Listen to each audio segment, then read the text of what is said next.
High friends, today we are going to learn about idioms. मित्रांनो, आज आपण idioms शिकणार आहोत. इडियम्स म्हणजे काय? तर इडियम्स म्हणजे काय? इडियम्स म्हणजे मुहावरे. तर हे मुहावरे किंवा इडियम्स खूप महत्त्वाचे आहेत.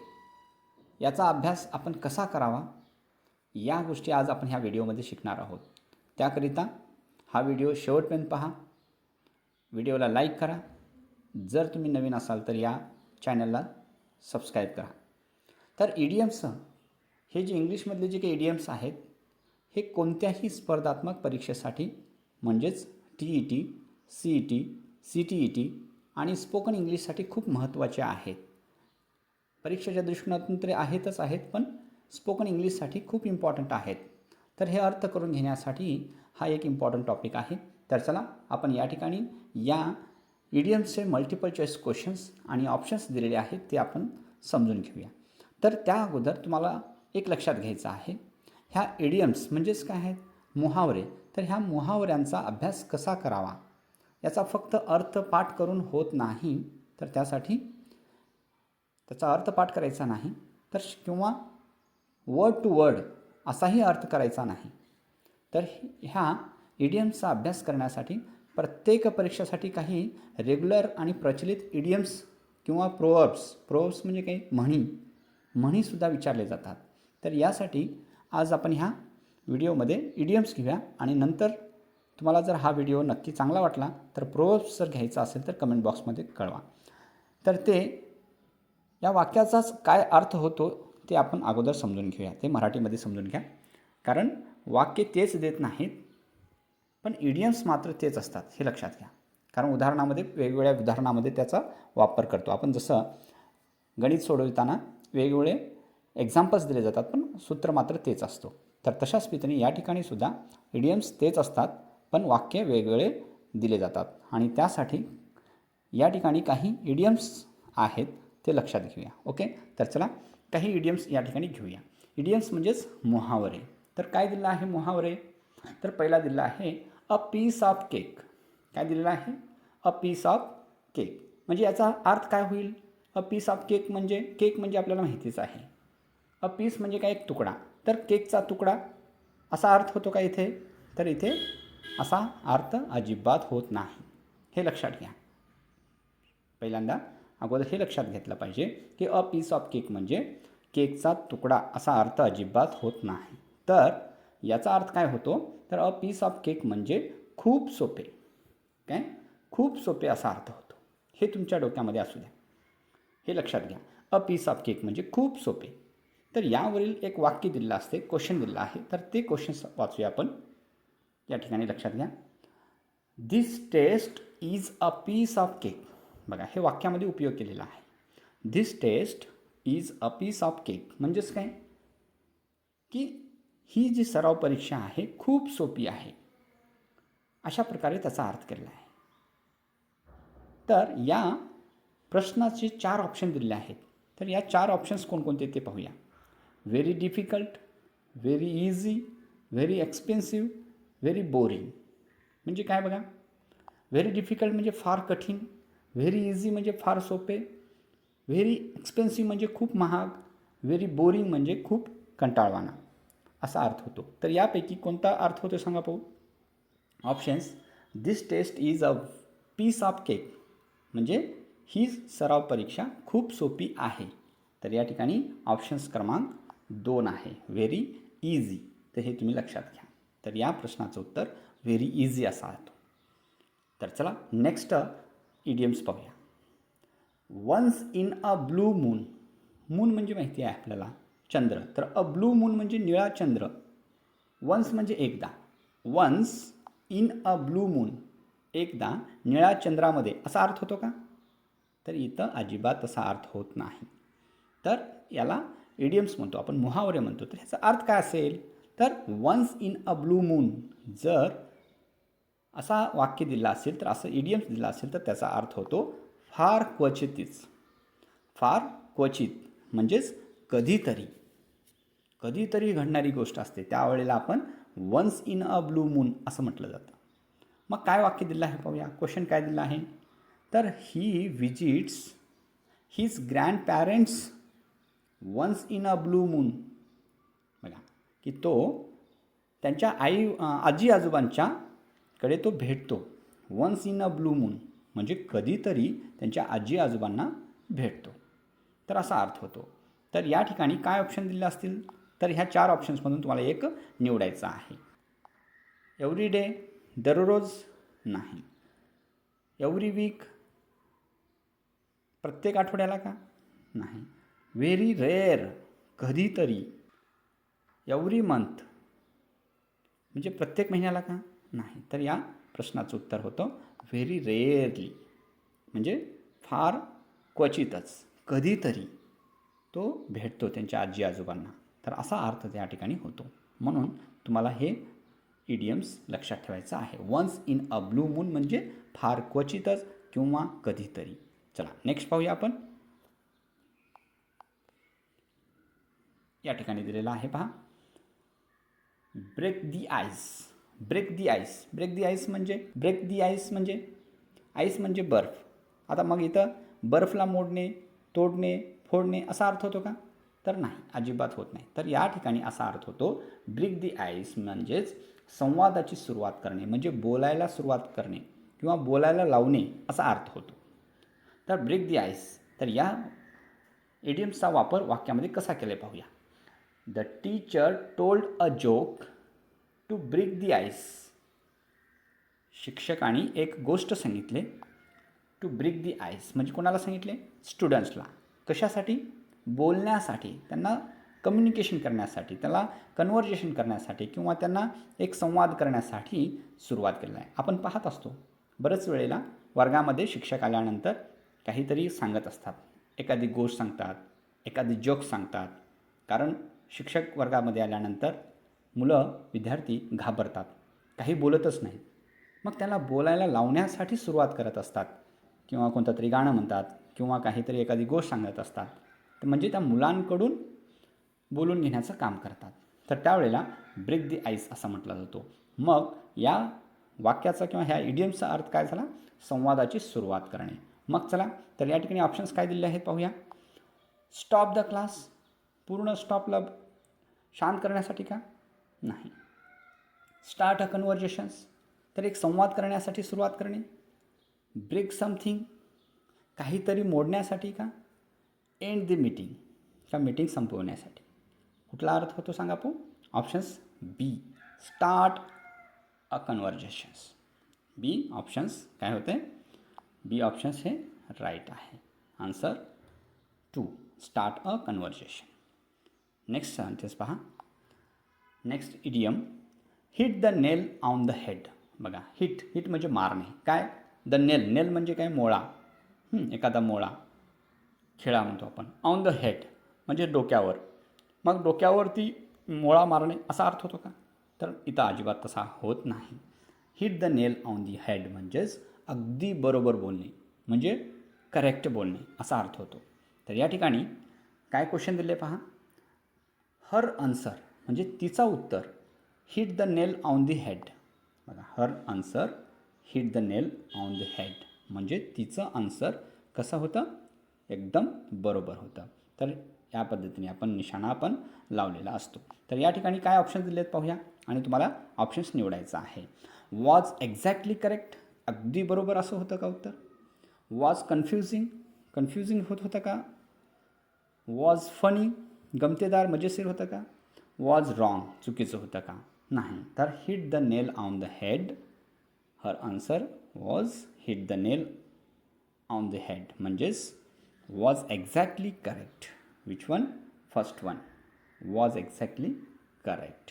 अशा प्रकारे होतो. चला नेक्स्ट आहे स्पिल द बीन्स म्हणजे काय. बीन्स म्हणजे वाटाण्याच्या शेंगा, हो का नाही. तर मग वाटाण्याच्या शेंगा गळतील, सांडतील असा अर्थ होतो का नाही. तर काय होते, तर स्पिल द बीन्स म्हणजे गुपित उघड करणे, काहीतरी गुपित सांगणे. मग काय दिलेलं असेल बघा वाक्य, don't spill the beans. Don't spill the beans म्हणजेच काय, काय इथं वटाणे सोलू नका असा अर्थ म्हणले का नाही. तर काय, spill the beans, don't spill the beans म्हणजे गुपित उघड करू नको असं सांगितलेलं आहे. ओके, चर्चा करताना सांगत असतात बघा. तर या ठिकाणी ऑप्शन्स पाहूया. टेल अ सिक्रेट, सिक्रेट म्हणजे काय? गुपित. गुपित सांगणे किंवा गुप्त सांगणे. कुक फूड, स्वयंपाक करणे किंवा शिजविणे. बाय व्हेजिटेबल्स, भाजीपाला खरेदी करणे. वेस्ट मनी, का पैसे वेस्ट करणे. तर ह्याचा अर्थ काय होतो? स्पिल द बीन्स म्हणजेच डोंट स्पिल द बीन्स म्हणजे सिक्रेट, गुप्त उघड करू नको.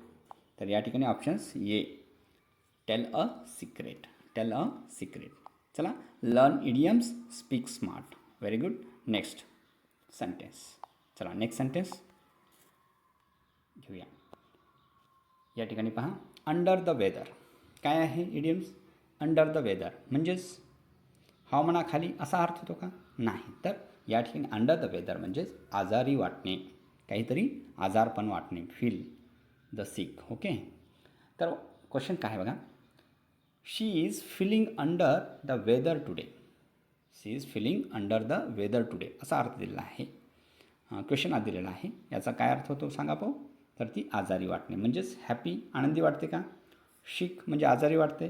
रिच श्रीमंत वाटते. अँग्री म्हणजेच रागात आहे असं वाटते का?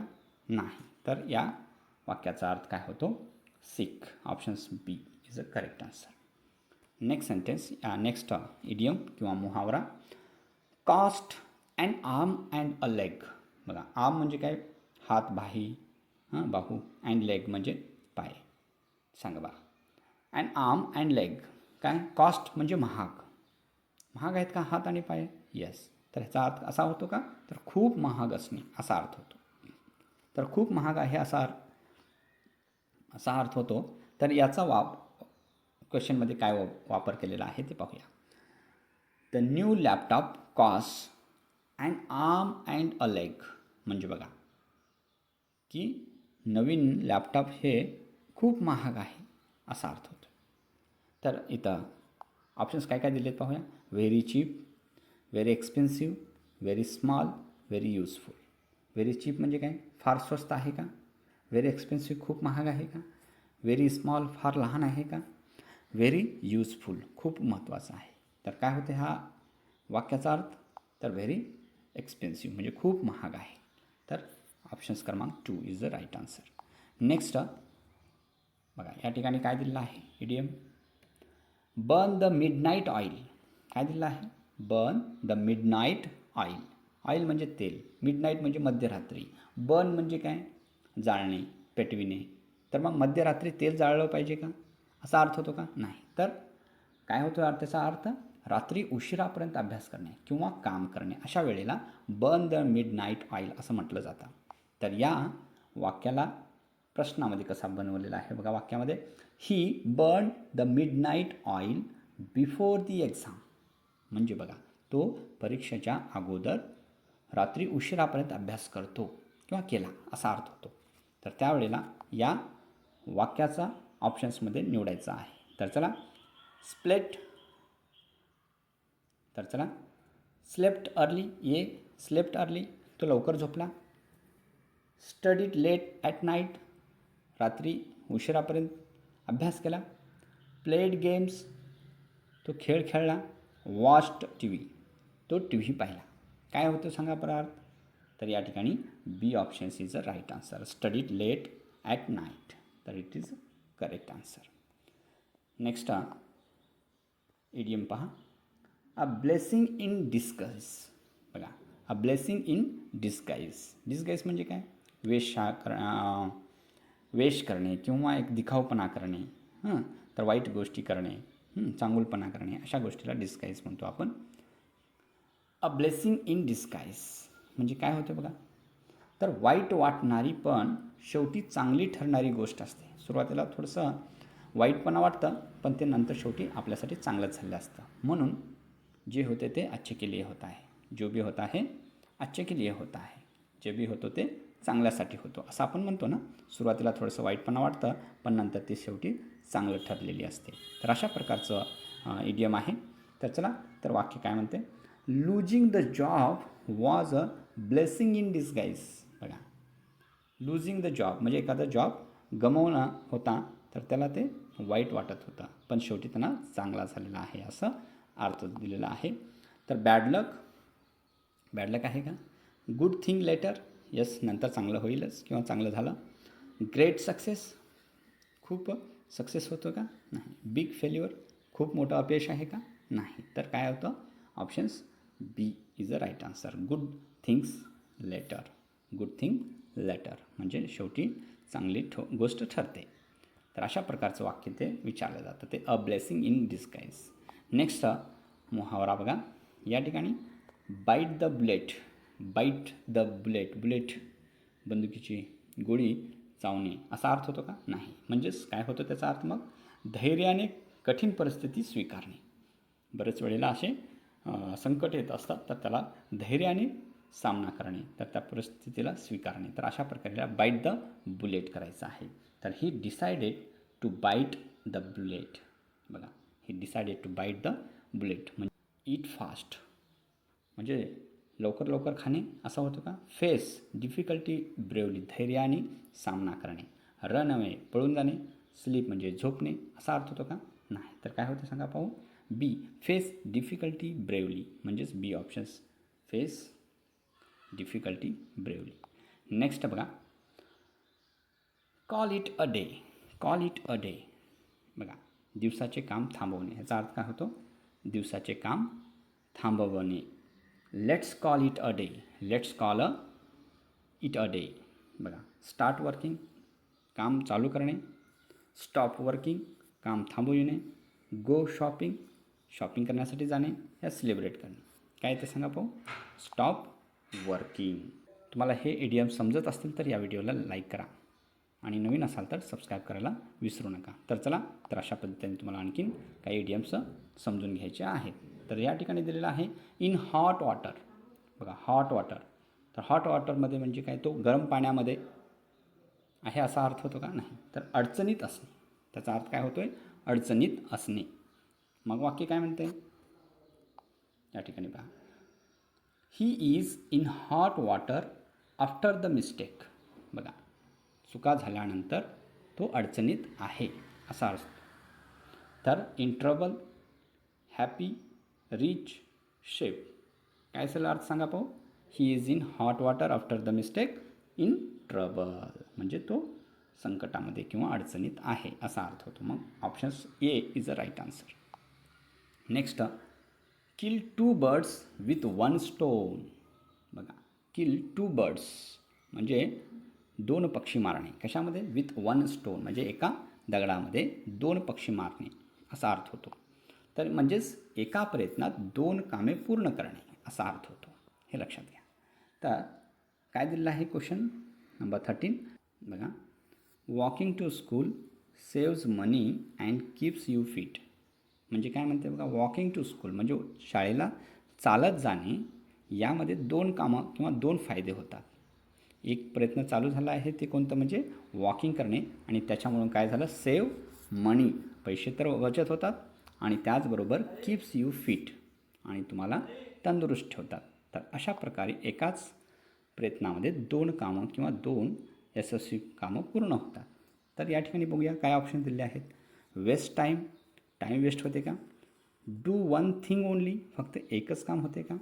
Achieve two goals at once म्हणजे एकाच कामात दोन ध्येय पूर्ण करणे. या लूज एव्हरीथिंग, त्या सर्वच गमावणे असा अर्थ होतो या ठिकाणी. तर या ठिकाणी achieve two goals at once म्हणजे एकाच कामामध्ये दोन कामं आपण पूर्ण करतो. नेक्स्ट इडियम्स पहा या ठिकाणी. The ball is in your court म्हणजे बघा, बॉल म्हणजे काही चेंडू. इज इन युअर कोर्ट म्हणजे तुमच्या कोर्टामध्ये आहे. बॉल तुमच्या कोर्टामध्ये आहे असा अर्थ कसा होतो पहा. तर ते तसा नाही. तर आता निर्णय तुमच्यावर आहे. The ball is in your court म्हणजेच आता निर्णय तुमच्यावरती आहे. तर आमचं काम झालं, आता तुमच्या हातामध्ये आहे. काय आहे तर क्वेश्चन काय पहा. I have done my part, now the ball is in your court म्हणजे आता माझं काम संपलेलं आहे, आता तुमच्या हातामध्ये आहे. तर मी आता तुम्हाला हे समजून सांगितलेलं आहे, आता तुम्हाला परीक्षाची तयारी करायचं आहे. The ball is in your court. Okay, I have done my part, now the ball is in your court. Okay, try it, you can pass in the exam. Try. चला, तर या ठिकाणी जे 4 ऑप्शन दिले आहेत, काय दिले आहेत पहा. तर याचा अर्थ असा होतो का पहा, प्ले फुटबॉल खेळणे. It is in your turn to decide, आता ते तुमचं निर्णय घेण्याचं आहे.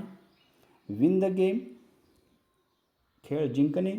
लिव्ह द वर्क, किंवा काम सोडून देणे, असा अर्थ होतो का पहा. तर कुठला आहे options? B, it is your turn to decide. It is your turn to decide. Next, तर चला next. Let the cat out of the bag. Let the cat out of the bag, तर बॅगच्या बाहेर कॅटला काढणे, सोडून देणे, असा अर्थ होतो का? नाही. तर गुपित उघड करणे. काय होतं बघा, late the cat out of the bag म्हणजेच गुपित उघड करणे, म्हणजे सिक्रेट उघड करणे. अशा गोष्टीला let the cat out of the bag असं म्हटलं जातं. तर वाक्य पहा, she left the cat out of the bag, म्हणजे ती काहीतरी गुपित उघड करते. तर बघा, लॉस्ट अ कॅट, मांजराला गमावलं असा अर्थ होतो का? नाही. ओपन अ बॅग, पिशवी ओपन करणे. कॉट अ कॅट, तर मांजराला पकडलं का? नाही. तर रिव्हील्ड अ सिक्रेट, रिव्हील्ड द सिक्रेट म्हणजे काहीतरी गुप्त माहिती उजेड करणे किंवा उघड करणे. अशा वेळेला late the cat out of the bag असं म्हटलं जातं. तर ऑप्शन्स डी हे राईट आन्सर. तर अशा प्रकारे काही इडियम्स या व्हिडिओमध्ये घेतलेले आहेत. आणखीन काही पाहिजे असेल तर तुम्हाला कमेंट बॉक्समध्ये कळवा आणि नेक्स्ट व्हिडिओमध्ये तुम्हाला मिळतील. तर हा व्हिडिओ कसा वाटला यासाठी या व्हिडिओला लाईक करा, शेअर करा आणि सबस्क्राईब करायला विसरू नका. Thank you for watching.